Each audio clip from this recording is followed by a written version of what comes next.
Bonsoir à tous et bienvenue sur RTI 1. La Commission électorale indépendante CEI a remis officiellement la liste électorale provisoire aux partis et groupements politiques ce lundi 17 mars 2025 au siège de l'institution. Son président Coulibaly Cuvier Ibrahim a insisté sur l'importance de cette étape du processus électoral. La liste sera affichée du 17 au 21 mars 2025 dans tous les lieux de vote en Côte d'Ivoire, mais aussi à l'étranger. Fin hier dimanche au Mexique de la conférence mondiale des femmes de l'Union interparlementaire, la présidente du Sénat a appelé à déconstruire les obstacles qui empêchent la participation effective des femmes à la vie politique. En marge des travaux, Kandia Camara s'est entretenu avec plusieurs personnalités. Et puis dans l'actualité internationale, le Rwanda a rompu ses relations diplomatiques avec la Belgique. Les diplomates belges ont 48 heures pour quitter le Rwanda. Kigali accuse la Belgique d'avoir pris parti pour Kinshasa bien avant et pendant le conflit en cours avec le M23 dans l'est de la République démocratique du Congo.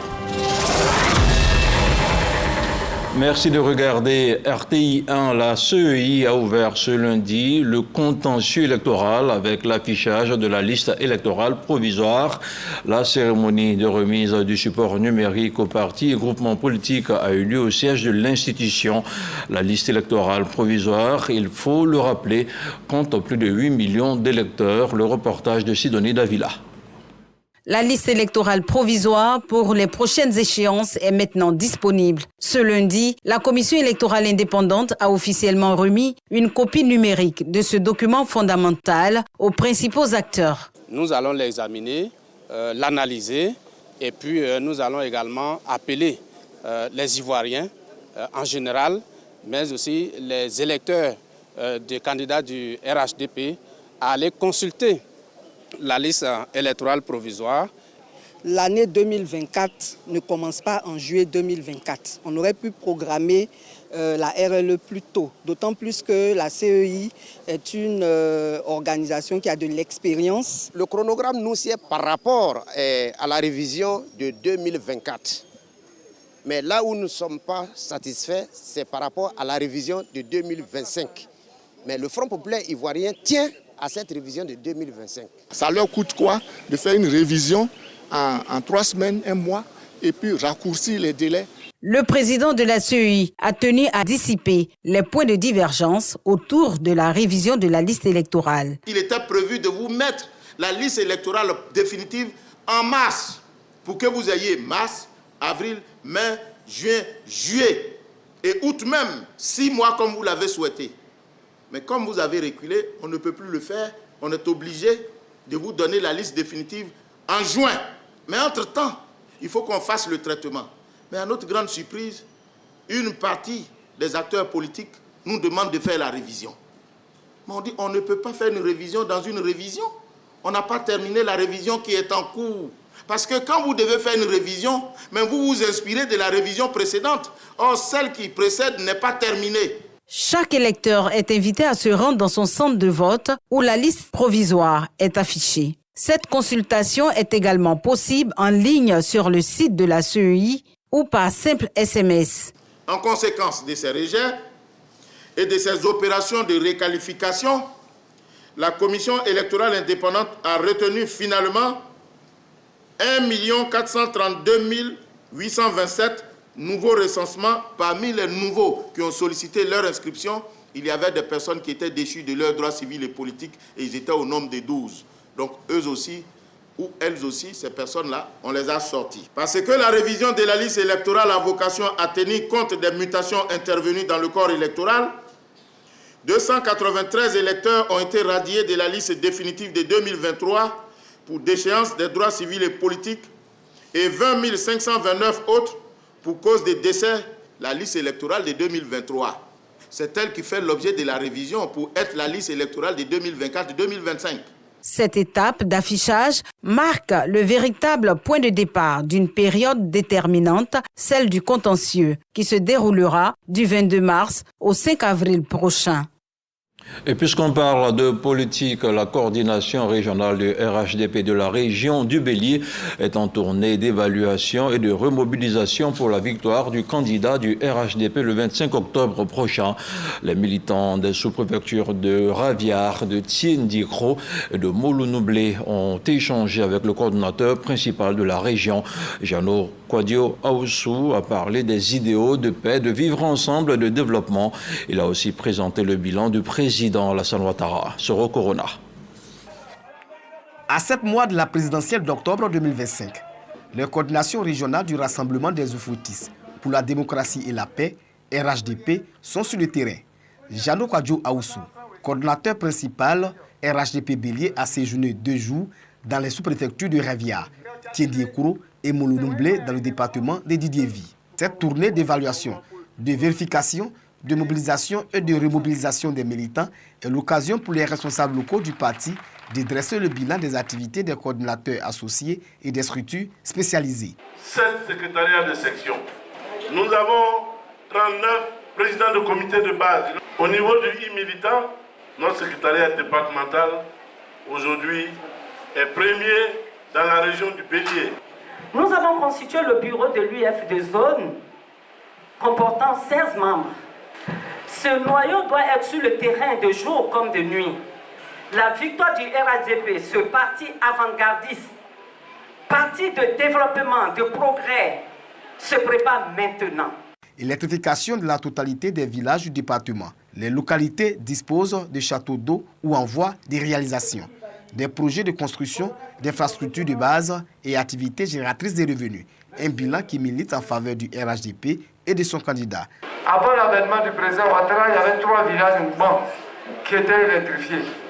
Aujourd'hui, les 33 villages Mbans sont électrifiés. Il y avait 2 villages qui avaient un château d'eau.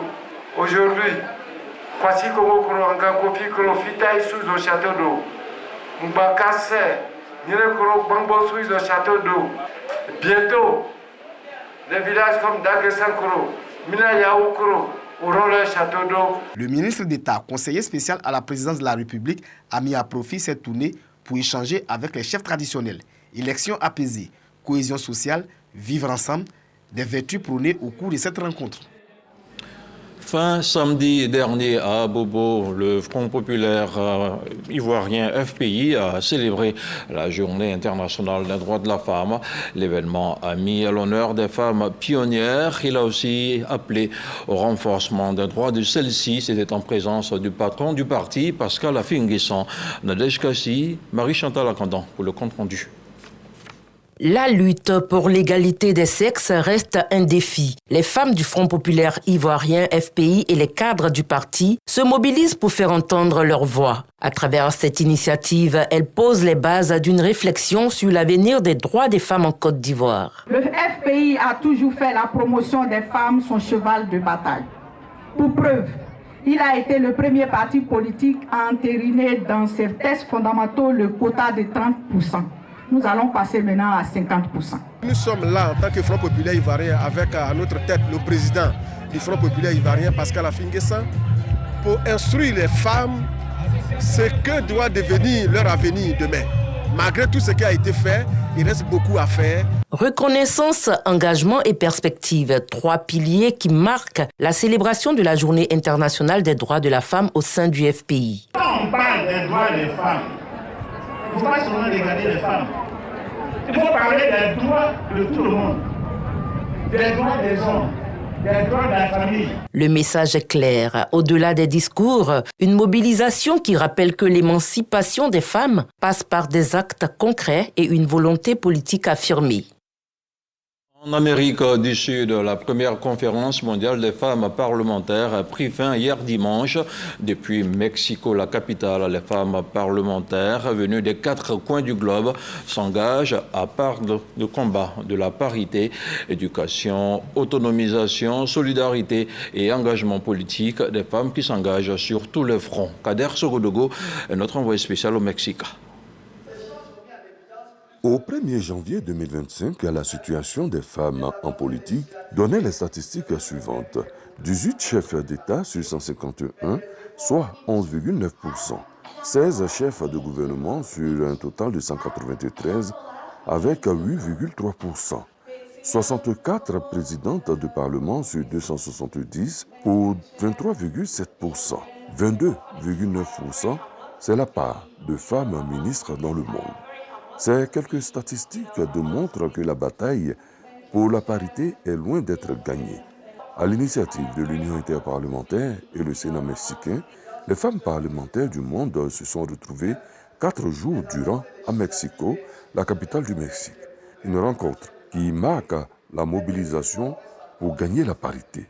À partir de ce que nous avons vécu ici, les femmes trouveront des alliés, des hommes comme nous, à les aider, à les encourager à s'engager dans la politique. La délégation ivoirienne n'est pas satisfaite de sa participation. Nous repartons de Mexico, vraiment très enrichis. Des expériences ont été partagées, des leçons ont été tirées et nous-mêmes, nous avons eu l'honneur de présider un panel qui portait sur le leadership féminin.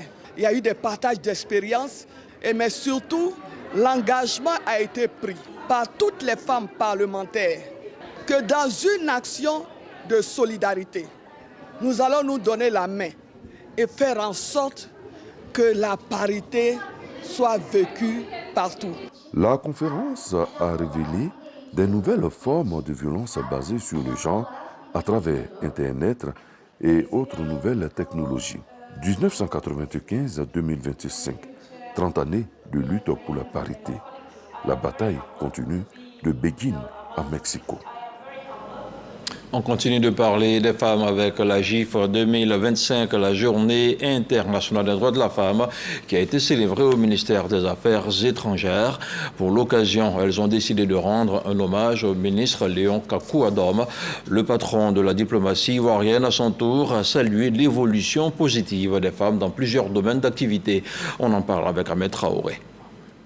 La Journée internationale des femmes, également appelée Journée internationale des droits des femmes, est célébrée chaque 8 mars. Une tradition bien respectée au ministère ivoirien des Affaires étrangères, de l'intégration africaine et des Ivoiriens de l'extérieur. Droits de la femme en Côte d'Ivoire, 30 ans après Beijing. Réalisation et stratégie pour l'avenir. C'est autour de ce thème que les femmes du dit ministère se sont engagées à œuvrer pour le succès des missions qui leur sont confiées. Plus les femmes sont autonomes économiquement, socialement et moralement, plus les économies se développent. Les femmes ont réalisé au fil des années des progrès considérables en renversant les barrières, en déconstruisant les stéréotypes et en montrant la voie de l'évolution vers un monde plus juste et plus égalitaire. Le ministre Léon Kakou-Adom salue l'évolution positive des femmes dans plusieurs domaines. En matière de promotion des femmes, une politique portée par la première dame de Côte d'Ivoire, Mme Dominique Ouattara, qui continue de faire le bonheur des femmes de toutes catégories sociales de notre pays, notamment celles du milieu rural.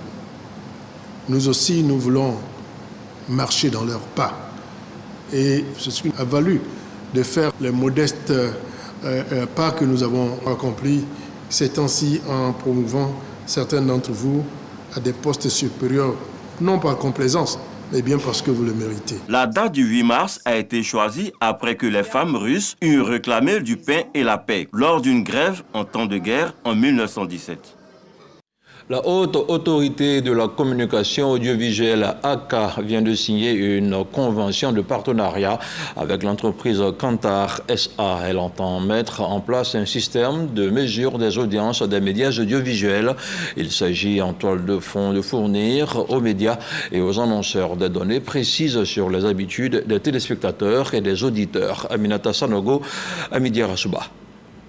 La Haute Autorité de la Communication Audiovisuelle ACA et la structure Kantar SA signent une convention. Objectif, mettre en place un système de mesure d'audience des médias audiovisuels en Côte d'Ivoire. Ce dispositif permettra de suivre les habitudes des téléspectateurs et auditeurs. Une avancée pour les acteurs du secteur. Nous avons ensemble décidé de lancer un appel d'offres international pour recruter un opérateur de la mesure des audiences qui soit mondialement reconnu. À l'issue de cet appel d'offres, la société Kantar est sortie vainqueur. Les partenaires techniques et institutionnels sont impliqués dans le processus. Ils apportent leur expertise et soutien pour garantir la mise en œuvre du projet. Cette convention elle est historique parce que c'est la première fois que des médias ivoiriens décident de se mettre ensemble et donc de gérer eux-mêmes la mesure des audiences en Côte d'Ivoire. Donc elle est historique. Et sa portée, c'est justement qu'elle va nous aider, comme on disait tout à l'heure, à consolider, à construire et à développer le marché publicitaire en Côte d'Ivoire. Les critères essentiels, c'est la robustesse de la collecte pour s'assurer d'être représentatif de la population qu'on souhaite évaluer en termes d'audience, la fiabilité de la collecte pour s'assurer qu'on recueille une déclaration non biaisée et de qualité. Et ensuite, la qualité et la fiabilité des traitements statistiques qui permettent d'établir des indicateurs d'audience. Avec cette convention, les médias disposeront de données précises pour ajuster leur contenu. Les annonceurs pourront mieux cibler leur public. Prochaine étape, la mise en place effective du dispositif et la publication des premières données. Et sur un tout autre plan, le week-end dernier marquait la deuxième séance des travaux de nettoyage du pont Alassane Ouattara. L'infrastructure qui relie les communes du plateau et de Cocody est déjà astiquée à hauteur de 30%. Retour sur l'état d'avancement des travaux avec Léon Brou.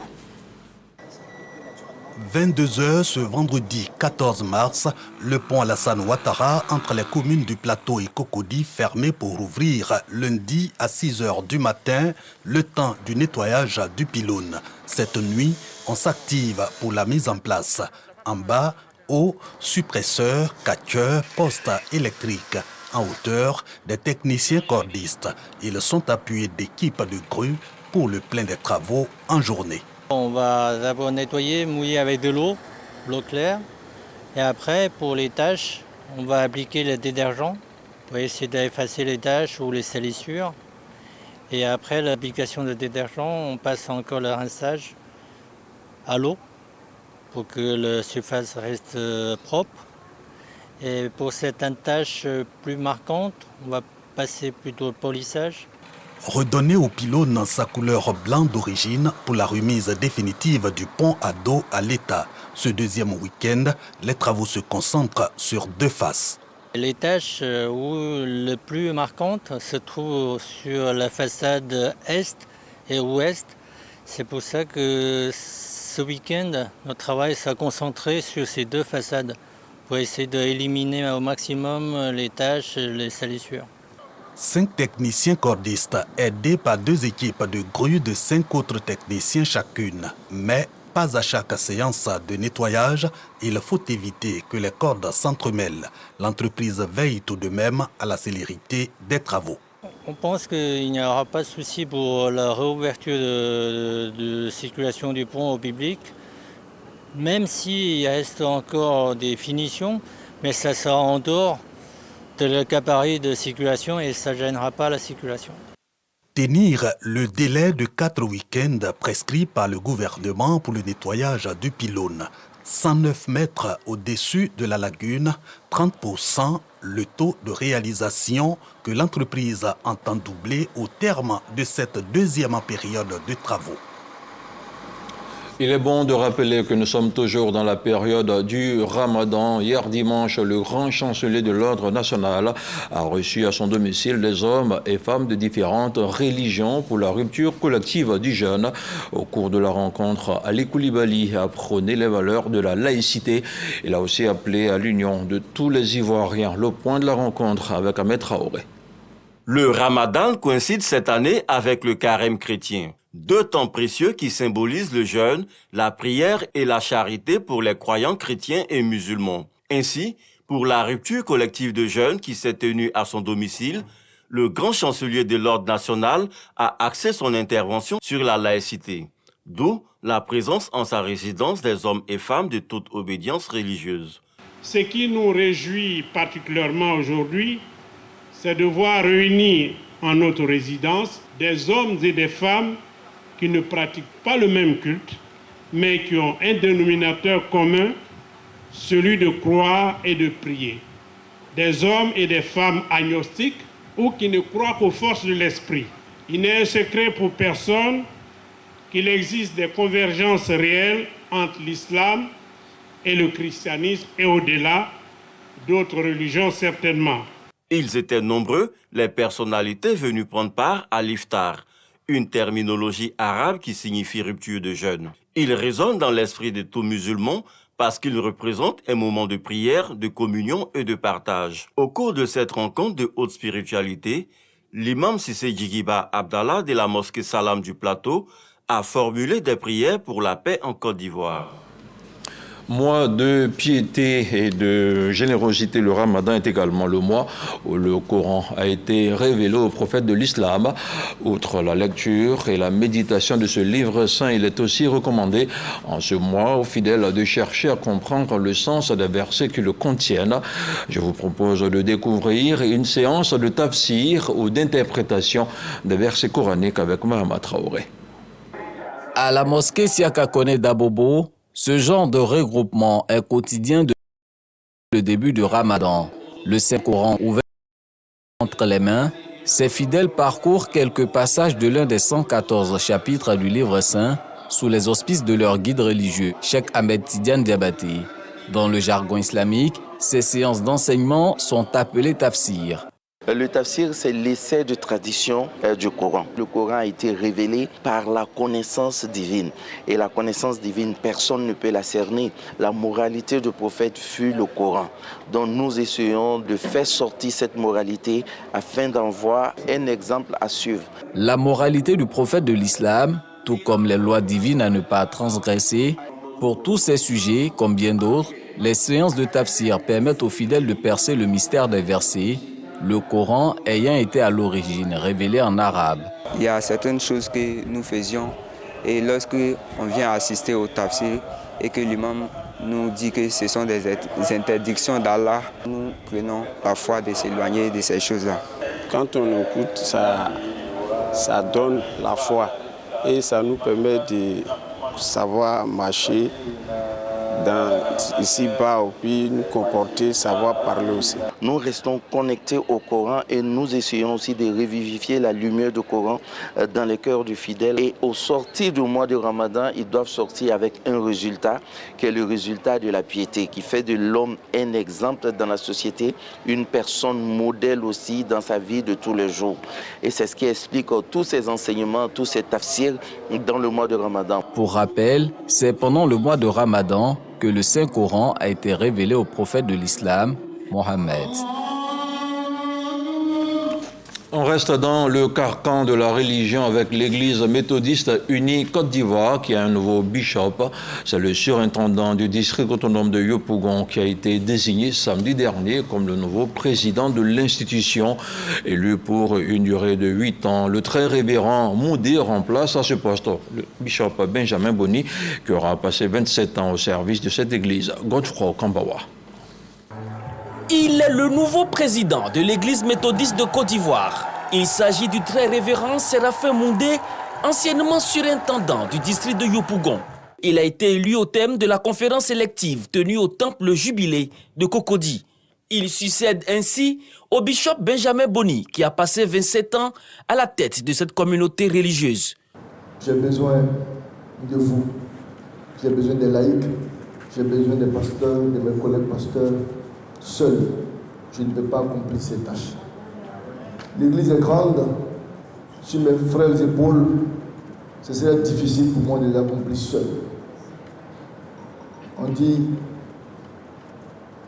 un grand roi, c'est celui qui a de bons conseillers. Durant 8 années, il sera à la tête de l'église méthodiste de Côte d'Ivoire qui poursuit sa mutation depuis son retrait de l'église méthodiste unie du monde en mai 2024. À l'issue de cette élévation, l'Église a également procédé au renouvellement des instances au niveau des laïcs.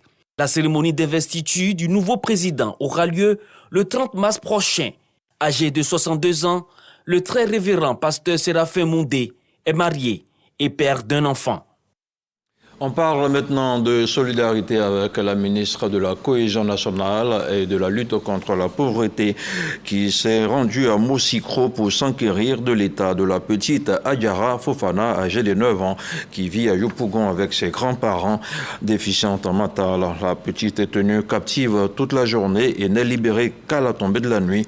Informée de la situation de la gamine, Miss Belmondogo s'est rendue au domicile des grands-parents.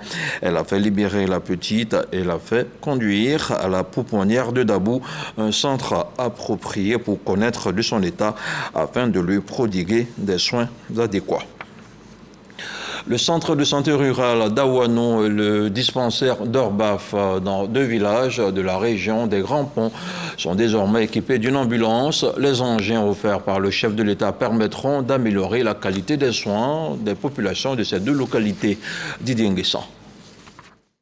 Brancard, oxygène mobile, défibrillateur, voici quelques équipements dont dispose cette ambulance médicalisée de dernière génération. Elle va permettre une meilleure prise en charge des malades pendant leur évacuation vers l'hôpital d'Awanou, village du département de Grand Laou. Le ministre Adjessilas Metch remet la clé à la population. C'est avec une très grande joie que toute la population de la sous-préfecture d'Awanou reçoit cette ambulance, non des moindres, médicalisée, équipée avec tout ce qui est technologie de dernière génération. Toujours dans la région des Grands Ponts, notamment à Obaf, dans le département de Dabo, le même type d'ambulance est remis au dispensaire du village. Nous vous prions d'accepter de traduire nos remerciements les plus sincères, l'infinie gratitude de l'ensemble des populations d'Obaf à Monsieur le Premier ministre, Dr Begri Mambi.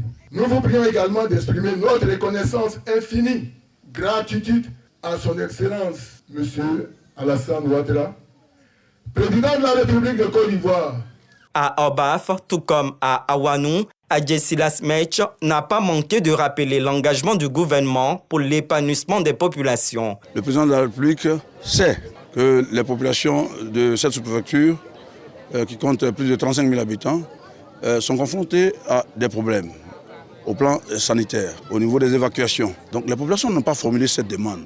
Mais le président, informé de ce que les populations sont confrontées à une telle situation, a décidé d'offrir l'autorité cette ambulance que je suis venu remettre en son nom aux populations. D'autres actions sociales sont prévues dans la région des Grands Ponts pour l'amélioration des conditions de vie des populations.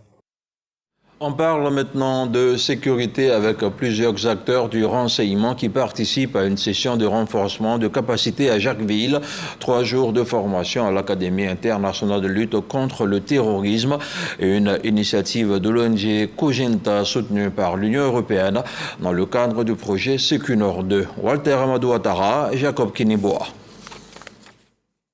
Unir leurs forces et stratégies dans la lutte contre le terrorisme, c'est tout le sens de cette session d'échange qui permettra de retenir et partager les bonnes pratiques. Les bénéficiaires sont des praticiens du renseignement des pays de l'Afrique de l'Ouest. Ils répondent ainsi à l'invitation de l'ONG Cogenta. Le projet Sécunor 2, au travers de cet atelier, contribue à appuyer les efforts du Croate en mettant en évidence les bonnes pratiques en matière de renseignement et nous rappelle l'impérieuse nécessité d'approfondir la collaboration entre les États à des fins de complémentarité en vue de venir à bout du terrorisme. Cette rencontre est également possible grâce à l'appui de l'Union européenne. Sécunor 2, ce projet mis en œuvre par Cogenta et financé par l'Union européenne à hauteur de plus de 2,5 milliards de francs CFA.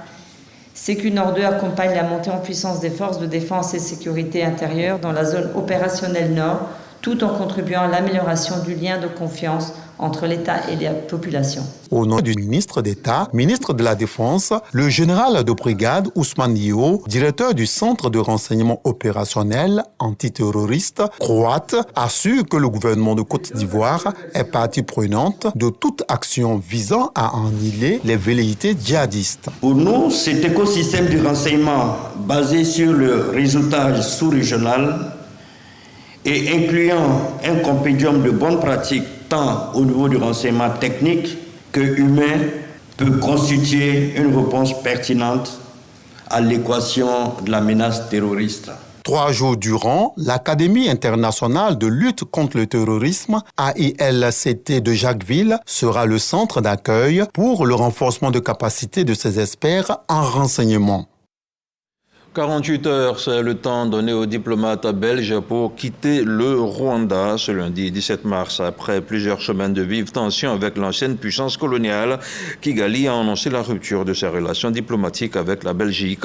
Dans un communiqué au vitriol, le ministère rwandais des Affaires étrangères et de la coopération internationale a justifié une décision liée aux tentatives pitoyables de la Belgique de maintenir ses illusions néocoloniales, tout en accusant Bruxelles d'avoir pris parti dans ce conflit régional pour la République démocratique du Congo et de se mobiliser systématiquement contre le Rwanda dans différents forums pour créer une opinion hostile injustifiée à son encontre. On s'arrête ici, je vous dis bonsoir et à demain.